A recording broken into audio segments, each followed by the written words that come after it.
જય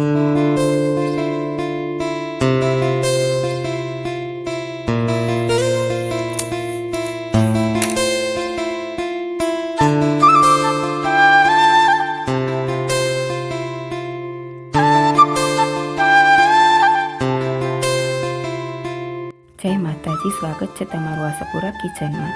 તો આજે આપણે બનાવીશું તલ સાંકળી તલની ચીકી। તો તેના માટે અહીંયા તલ લીધા છે લગભગ 1 વાટકો, તેને આપણે શેકી લઈશું। તલમાં ભેજનું પ્રમાણ હોય છે, તેથી તલને શેકવા ખૂબ જરૂરી છે। તલ શેકવાથી ચીકી એકદમ ક્રિસ્પી બને છે। તો આપણે તલને એકદમ સારી રીતે શેકી લઈશું। ધીમા તાપે શેકવાના છે તલને, જેથી બળી ન જાય। લગભગ 5 મિનિટ જેવો સમય લાગશે તલ શેકાતા। આપણે એકદમ સારી રીતે શેકી લઈશું, જેથી આપણી ચીકી એકદમ ક્રિસ્પી બને।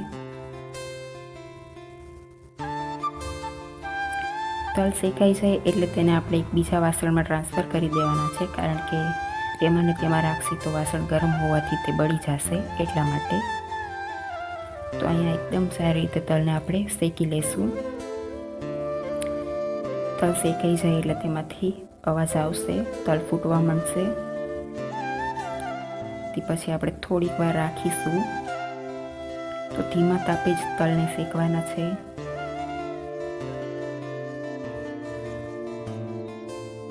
આ પ્રોસેસ કરવી એકદમ જરૂરી છે।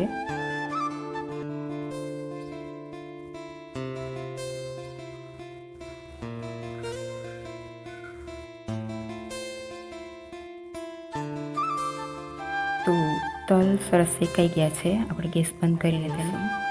તો અહીંયા મેં 1 ચમચી જેટલું ઘી લીધું છે।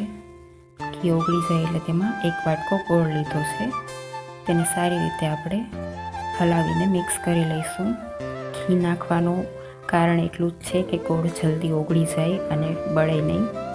તમે સ્કીપ પણ કરી શકો છો ઘી ન લેવું હોય તો। તો ગોળ મેં 1 વાટકો લીધો છે અને એટલા જ તલ લીધા હતા।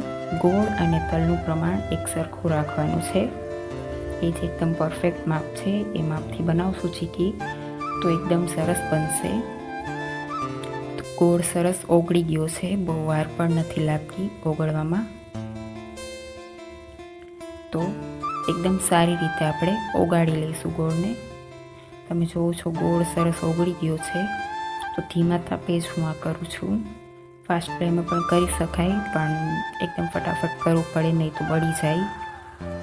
તમે જોવો છો ગોળ ફૂલવા માંડ્યો છે,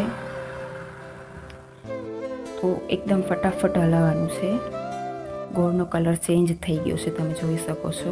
હજી આપણે આને હલાવીશું। આ સ્ટેજ ઉપર ચેક કરવો હોય તો કરી શકાય, પણ પાયો હજી નથી આવ્યો, હજી ગોળનો કલર ચેન્જ થશે। તો આને સરસ આપણે હલાવીશું, હલાવતું જ રહેવાનું છે, નહીં તો ગોળ જે છે એ બળી જશે।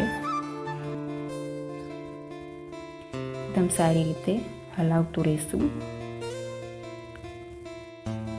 તો ગોળનો કલર છે તે પાછો ચેન્જ થઈ ગયો છે। હવે આપણે આ સ્ટેજ ઉપર ચેક કરી લઈશું। ગેસ ધીમો રાખવાનો છે। તો આ રીતે પાણીની વાટકી લીધી છે, તેમાં આપણે ગોળ નાખીશું, પછી આપણે તેને ચેક કરીશું। તો તમે જોઈ શકો છો એકદમ સરસ તૂટી જાય છે ગોળ, ક્રિસ્ટલની જેમ આપણો ગોળ થઈ ગયો છે। અહીંયા મેં ગેસ ધીમો કર્યો તો હવે બંધ કરી દીધો છે। તેમાં આપણે ફટાફટ તલ એડ કરી દઈશું, જે શેકેલા હતા તે। હવે તેને એકદમ ફટાફટ મિક્સ કરી દેવાનું છે। આ પ્રોસેસ થોડીક જલ્દી કરવાની છે, કારણ કે પછી ઠરી જશે તો પાથરવામાં થોડો પ્રોબ્લેમ થશે, એટલે એકદમ ફટાફટ સારી રીતે આપણે તેને મિક્સ કરી લઈશું। તો તૈયાર છે। તો અહીંયા મેં પ્લેટફોર્મ પર ઘીથી ગ્રીસ કરી લીધું છે, તેની ઉપર આપણે પાથરી દઈશું। તમે તેલથી પણ ગ્રીસ કરી શકો છો। તો આપણે કાઢી લઈશું તેની ઉપર, પ્લેટફોર્મ એકદમ ચોખ્ખું કરીને તેની ઉપર આપણે ઘી રાખી શકીએ છીએ। તો વેલણની મદદથી તેને આપણે સારી રીતે વણી લઈશું। વેલણને પણ મેં ઘીથી સરસ ગ્રીસ કરી લીધું હતું। તો તૈયાર છે આપણી તલની ચીકી। તેને આપણે ઠરવા દઈશું, થોડીક વાર માટે અહીંયા જ ઠરતા બહુ વાર નહીં લાગે, તરત જ ઠરી જશે. તો આપણી ચીકી તૈયાર છે, તેને આપણે પીસીસ કરી લઈશું.